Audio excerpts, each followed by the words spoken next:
And now, when you first met her, did any alarm bells go off in your head like, beep, beep, crazy, beep, beep, beep, crazy, alert? No, not crazy, but when I first met her, she was what I would call obsequiously sweet. Okay. And I'm always suspicious of that because that is hiding something dark. Deep rooted.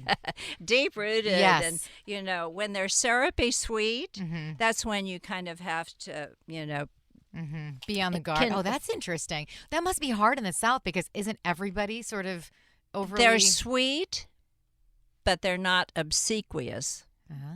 And that is the big difference. Okay. Oh, I'm so glad. I'm so honored to sit next to you. Oh, you look so fabulous. I mean, it goes on and on I and on. think I just said that to you, actually. I might be in trouble here. You're I looking know right through me. Yeah, well, I know it's just an act, so it's all right. You know what you're dealing with a comedian, so it's not smoke and mirrors. It's the real deal. Wow. Okay. Well, so she sort of took a left turn at Albuquerque, so to speak, and well, let me just say that I met her.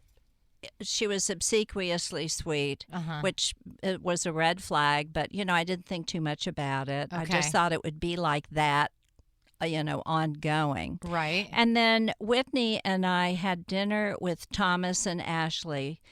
I think it was before filming even started. And Whitney and Thomas were at the bar. They knew people. Whitney was floating around, and I was sitting there with Ashley. Okay. And for an hour and a half, she did nothing but talk about Kathryn. Kathryn and the nanny, Kathryn's mother. Kathryn. You know how fast she talks? Yes. I never said a word the entire time. Wow. And she said stuff that clearly Thomas had told her. Even things I'd never heard before. So I learned things from Ashley about Kathryn. Oh, really? Yeah.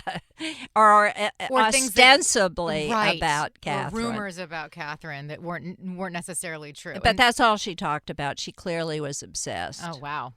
Okay. Now, did you hear this rumor before? When did this come to you about this rumor about her being an escort? Was it at the ball when you got wind of it? Somebody had said something to me about it, but I really something like that is hard to prove, and quite frankly, it doesn't make any difference. She's still ghastly. It doesn't make any difference if she's an escort or not. She's just absolutely ghastly.